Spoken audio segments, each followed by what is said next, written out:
uma bola de fogo aqui. Praise the Lord! Agora vem esses canela de fumaça com essa suposta escolinha do professor desmiolado, professor cético, incrédulo, blasfemo. Muito bem, meus amados irmãos, a paz do Senhor Jesus.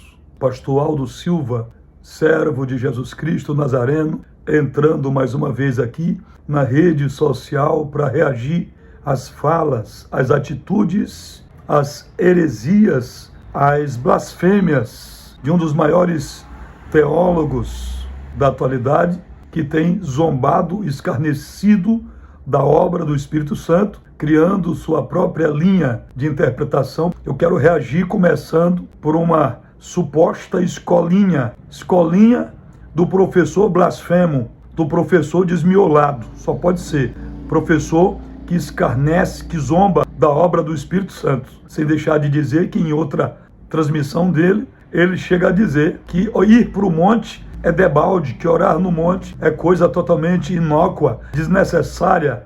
Esses camaradas estão se baseando, eu não sei em que Bíblia que eles estão se baseando, porque na Bíblia, no cano sagrado, não é. Eu quero fazer menção aqui de um texto de 2 Crônicas, capítulo 5, versículos 14. Isso se trata da manifestação da glória de Deus no templo de Salomão. 2 Crônicas 5 e 14. A Bíblia diz que os sacerdotes não podiam permanecer em pé para ministrar por causa da nuvem, por causa da glória do Senhor que encheu a casa de Deus, que encheu o templo. Os sacerdotes não eram imaturos, os sacerdotes não eram infantilizados no trabalho do Senhor, para se comportar como criança imatura diante da ministração. Mas o que faziam com que esses homens não conseguissem ficar de pé era a manifestação do poder de Deus, da Shekinah de Deus, a nuvem da glória de Deus que encheu o templo, de sorte que os sacerdotes, que eram homens idôneos, selecionados para ministrar no templo, não conseguiam ficar em pé. Isso é base bíblica. Isso está no cano sagrado. Estou lendo na Bíblia. Quando a glória de Deus se manifestava no templo, os sacerdotes não conseguiam ficar em pé. Quem não consegue ficar em pé, o que acontece? É claro, cai. Eu poderia citar o texto da manifestação do Senhor a Daniel, no livro de Daniel, nos registra também, nos traz também esse episódio onde o Senhor se manifesta e Daniel, a Bíblia diz que ele cai como morto. Essa expressão cair como morto, literalmente, é esvair-se da força, do vigor, diz a Bíblia.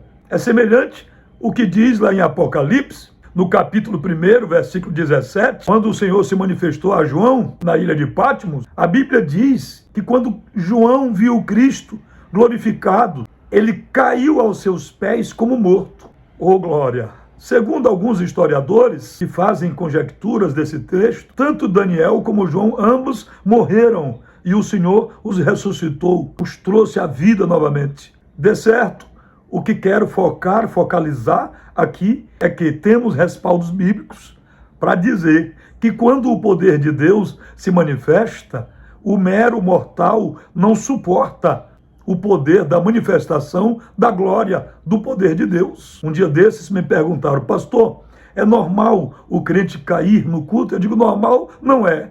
Alguém me pergunta: mas é de Deus?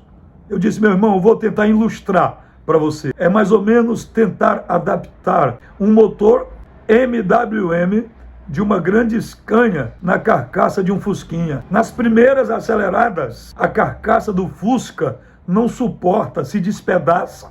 Assim é o nosso corpo velho para o poder de Deus. Quando Deus teve que criar a mulher, ele fez cair um profundo sono em Adão, lá no Éden. Essa manifestação do poder de Deus não é de agora, é desde o Bereshit, lá do Gênesis, onde a Bíblia diz que Deus fez cair um sono pesado em Adão, e acredita-se que foi a primeira cirurgia, transplante de medula óssea, porque Deus ele pega da medula óssea, do osso de Adão, para criar, para esculturar a sua adjutora. Diz a Bíblia, então o Senhor fez cair um sono profundo sobre o homem, e este adormeceu. Tomou uma das suas costelas, e então Deus fez a mulher. Gênesis capítulo 2, versículos 21 e 22. Deus fez a mulher. O texto mostra alguns pontos importantíssimos. Adão não participou conscientemente do processo. Tem situações que Deus não tira a consciência quando uma pessoa cai tocada pelo poder de Deus. Se Adão não participa conscientemente do processo, Deus o colocou em um sono profundo. Existem situações para esses leigos, esses heresiarcas, doutores da morte, que questionam o que não conhecem, porque nunca tiveram uma experiência com Deus, que muita gente cai tocada pelo poder de Deus, uns com problemas seríssimos na coluna, indo para a cadeira de roda, outros com câncer, e alguns até, em alguns históricos e documentários que temos, com câncer em fase terminal. E Deus usa anestesia, porque eu nunca vi ninguém ser cirurgiado sem ser anestesiado. E muitos de nossos eventos cai muita gente. Coletivamente, às vezes, cai pessoas. Agora estivemos ministrando em um trabalho no sul do Pará, e quando ministrávamos, Deus tocou em algumas mulheres estéreis, e para a glória de Deus, elas foram tocadas pelo Senhor. Algumas se lançaram sobre o chão, porque não suportaram o ímpeto, o poder da manifestação do poder da glória de Deus. E para a glória de Deus, nós temos no documentário, ok? Incrédulos, céticos, doutores da morte, 11 mulheres estéreis engravidaram, e as crianças já nasceram e estão todas saudáveis. Glória ao nome do Senhor. O diabo não engravida um útero materno.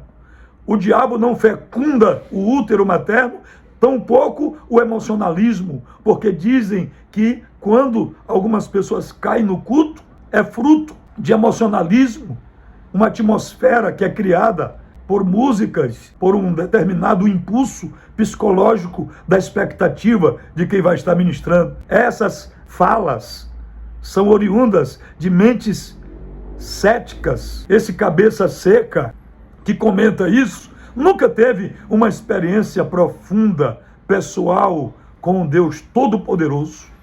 Aí chega a zombar da obra do Espírito Santo. Eu vi um vídeo em que ele põe até a música que Benihim põe como fundo quando está ministrando. Ele supostamente lança sobre os seus alunos da escolinha do professor desmiolado os seus raios da incredulidade e do ceticismo, e eu digo, pobre desses alunos que estão estudando com esse cético, incrédulo, cabeça seca, sem azeite do Espírito. Isso é lamentável. Eu não sou criança do Evangelho. Já há 32 anos no ministério, sem olhar para trás, fazendo a obra do Senhor. Já vi muita coisa no meio da igreja. Existem dois extremos. Existe o extremo de pessoas que no culto são crianças, não sabem se controlar. A Bíblia diz que no Antigo Testamento aconteceu isso, e de repente Josué fica enciumado e denuncia a Moisés, porque os sacerdotes continuaram lá no vale, dançando e louvando a Deus. O Moisés, que é legislador de Israel, olha para Josué e diz, ó Josué, quem dera todo Israel fosse ou fora profeta, fosse profeta. Quem dera todo Israel profetizasse. Isso não é fruto de emocionalismo, não era fruto de carnalidade, de projeção, de emocionalismo provocado por músicas para os espetáculos pirotécnicos da nossa época, de alguns outros que praticam o outro extremo, porque há dois extremos. Há o extremo de quem zomba do Espírito Santo, blasfema contra a obra do Espírito Santo na vida de muitos homens de Deus. Inclusive a Bíblia diz, isso são as palavras de Cristo, que os seguidores de Cristo fariam as obras que ele fez e fariam obras ainda maiores, lá em João capítulo 14, versículo 12. Aquele que crê em mim fará as obras que eu faço e as fará maiores. Em outras palavras, que fará obras ainda maiores. O contexto dessa fala está ligada principalmente à continuação do ministério de Cristo, pregação do Evangelho, porque Evangelho não se consiste apenas no poder da letra, na palavra persuasiva. Diz a Bíblia que o Evangelho é poder de Deus. Quem se intitula a conhecer o Espírito Santo e vem para a rede social com essas aberrações, com essa suposta escolinha do professor desmiolado, professor cético, incrédulo, blasfemo, está expondo as coisas sagradas, profanando as coisas santas e expondo aquilo que é sagrado, é sacro, na rede social, de forma muito infantil, imatura, incrédula. Eu lamento a nossa era, a ausência de servos e servas de Deus que se demorem ao fio da oração. Isso não quer dizer que não tem mais homens que orem. Eu tenho muitos amigos no Brasil e fora do Brasil que são homens de oração. Eu estava vendo um documentário em que o pastor Gesiel Gomes vai visitar o pastor Oriel de Jesus em Boston, Estados Unidos, e o pastor Oriel estava há muitos dias já isolado, orando. Quando o pastor Gesiel Gomes fez menção de entrar no quarto para saudar o pastor Oriel, ele caiu na terra, caiu por terra. E para mim, o pastor Gesiel é uma das referências no Brasil e no mundo. Agora vem esses canela de fumaça, esses tigelas quebradas na rede social, dizer que crente não pode cair na igreja, que ministram a palavra, não acontece nada, porque são céticos, são incrédulos e estão, infelizmente, influenciando toda uma massa, induzindo muita gente a ridicularizar a obra do Espírito Santo. Eu disse que tem dois extremos, e o outro extremo são pessoas que são meninas, infantis. Na obra do Espírito Santo não tem maturidade, são infantis. E no culto, às vezes, chega até a quebrar uma cadeira, bater, encostar em alguém. Mas, irmãos, um dia esses meninos vão virar homens. É melhor que eles fiquem na igreja, profetizando, falando língua estranha, do que fuxicando, mexericando, blasfemando da obra do Espírito Santo. Eu venho aqui à rede social reagir a essas falas, a essas atitudes desse camarada que, inclusive, se não me foge da memória, foi o último pregador que finalizou o Gideões Missionário. E que, por sinal, não aconteceu praticamente nada. Nada, porque é cético, é cabeça seca, é vida oca. Não tem nada para oferecer, porque a pessoa só oferece o que tem. Alguém pode até ferir-me, eu posso relevar. Agora, não fira o Espírito Santo. Como diz a Bíblia, não entristeçais o Espírito Santo. Vou entrar outra hora, aqui mais profundamente acerca dessa temática para refutar a doutrina dos doutores da morte ou mesmo as heresias dos heresiarcas. Porque doutrina é algo que tem texto e contexto. Agora vem aqui esse camarada na rede social falar das suas heresias gritantes, blasfemando contra o Espírito Santo. E fica aqui a minha fala, a minha indignação, precisa se converter. Não é todo mundo que vai aplaudir essas aberrações gritantes na rede social. Não vou ficar assustado se aparecer aqui alguns defensores. Não vou ficar assustado, tá? Se alguém está aplaudindo, porque a nossa era, a nossa época, estão aí classificando como a mulher, símbolo da feminilidade. A mulher mais linda do Brasil é Pablo Vittar. O homem mais lindo do Brasil, símbolo de masculinidade, é Tami Miranda, a filha da Gretchen. Não tenho nada contra ela, sabe? Mas mentira, não vão me empurrar de goela abaixo. Aplaudindo estão o Caneta Azul, na nossa era. Estão aplaudindo coisas totalmente efêmeras, sem sentido, porque há uma inversão de valores. Então, eu não me assusto se alguém está aplaudindo, ovacionando esses céticos, esses camaradas. Amém? Um abraço, beijo no coração e até o próximo, em nome de Jesus.